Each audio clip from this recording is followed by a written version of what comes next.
అనంతలో ఇద్దరు నేతల మధ్య మాటల మంటలు ఇంకా చల్లారలేదు. లంచం ఎపిసోడ్పై జేసీ ప్రభాకర్ రెడ్డి కామెంట్స్పై రఘువీరారెడ్డి కౌంటర్ ఇవ్వగా తిరిగి అదే స్థాయిలో ఆయన విరుచుకుపడ్డారు. వారిద్దరి మాటల యుద్ధం ఇప్పుడు చూద్దాం.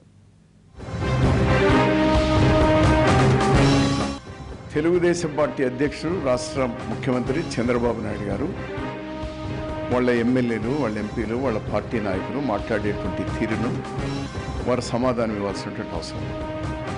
లంచాలు తీసుకుంటాం, అభివృద్ధికి నిధులు లేవు, లంచాలతోనే మేము అభివృద్ధి చేస్తాము. మీ ఆమోదం ఉందా? మీ పార్టీ ఆమోదం ఉందా? మీ ప్రభుత్వం ఆమోదం ఉందా? మీరు మౌనంగా ఉంటే మీ ఆమోదం ఉంది అని. లంచం తీసుకుంటే నేను అట్లా లేదు. లంచం అంటే ఏంది? లంచం కాదు. అభివృద్ధికి ఎవరైనా డబ్బులు ఇస్తే తీసుకుంటామని చెప్పినాం డైరెక్ట్గా. నేనైతే దాన్ని ఏం చెప్పినా వైట్ మనీగా ఇస్తే తీసుకుంటాను. ఇప్పుడు కూడా చెప్తాను, తప్పేముంది దాంట్లో. వాస్తవం చెప్పాలంటే మరి చెప్తాను. ఎంతమంది ఫ్యాన్లు వచ్చినాయి, ఇవన్నీ ఊళ్ళలో ఫ్యాన్లు వచ్చినాయి. మరి అందరూ ఏమేం చేస్తున్నారు? వాళ్ళు వాళ్ళు వాళ్ళు ఇది కదా, వాళ్ళు ఇస్తున్నారు, కంపెనీ వాళ్ళు ఇస్తున్నారు, చేస్తారు. నేనైతే అట్లా కాదు. లంచం అంటే లంచం అని కాదు, అది వృధాగా పోతుంది. దాన్ని ఏమన్నా వాళ్ళు వైట్ మనీగా ఇస్తే నేను ఇంప్రూవ్ చేస్తామని చెప్పిన. దాన్ని ఏమన్నా లంచం అంటే దాన్ని లంచం అంటారు, గిఫ్ట్ అంటారు, మరి నాకు తెలియదు తప్ప. ఇప్పుడు మీరు చేస్తుంది అది దోపిడీ కంప్లీట్. అక్కడక్కడ ఇసుకతో మొదలుకొని నీళ్ళ వరకు మొత్తం దోపిడీ జరుగుతుంది రాష్ట్రంలో. అది మేము చేస్తున్నామని ఒక ఆయన ఓపెన్గా చెప్పినాడు. ఈరోజు మీ ఎమ్మెల్యే చెప్పినాడు, ముఖ్యమంత్రి క్షమాపణ చెప్పాలి. దీనికి చంద్రబాబు నాయుడు మధ్యలో వచ్చి మన ఇద్దరి మధ్యలో తప్పు తీర్చి ఇద్దరు అంత పెద్దోళ్ళు కాదు. ఆయన చాలా పెద్దోడు, ఆయనకు తీరిక లేదు. చెప్తేనే ఆంధ్రప్రదేశ్ అనే ఒక కుప్పటికి నెత్తుకొని 22 గంటలు పనిచేస్తానే ఇటుకి వచ్చింది. నేను ఖచ్చితంగా చెప్తాను. చాలామంది అంటారు ఎందుకంటే ఇంకా 10 ఏళ్ళు ఉండొచ్చు కదా హైదరాబాద్ అంటే. 10 ఏళ్ళ తర్వాత కట్టుకుంటామా? లేదు, ఆయన మంచి పని చేస్తున్నాడు. ఈసారికి నీళ్ళు ఇచ్చాడు అనంతపురం డిస్ట్రిక్ట్కి. డెఫినెట్గా అన్నీ చేస్తున్నాడు. కాబట్టి ఆయన పక్కన పెట్టి నువ్వు నేను తెలుసుకుందాము. మేము ఎప్పుడైనా సరే నువ్వు ఎప్పుడు పిలిస్తే అప్పుడు వస్తా. లేదు ఎన్టీవీకి పోదాం, ఇద్దరం మాట్లాడుకుందాం. చంద్రబాబు నాయుడు గారు సమాధానం చెప్పాలి. చంద్రబాబు నాయుడు గారు లీగలైజ్ చేస్తున్నారు.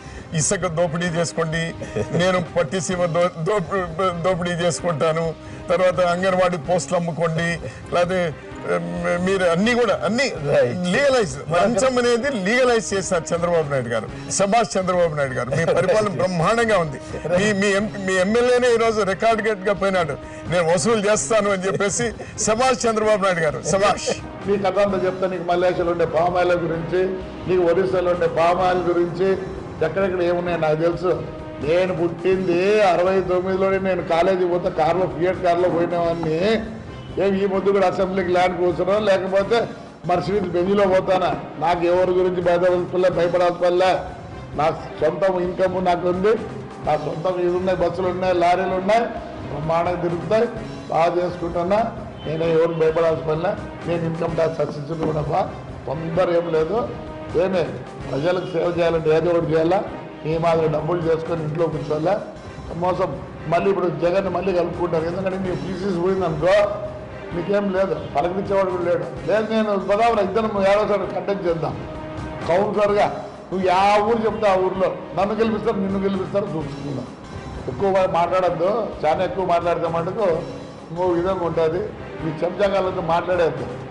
ముగ్గురు చెంచాగాలు ఉన్నారు నీకు, వాళ్ళతో మాట్లాడదు. నీకు ఏదో ఉంటే రా చూసుకుందాం. అంతేకాని చంద్రబాబు నాయుడు ఎందుకని మన మధ్యలో అడిగిన టైం ఉందా?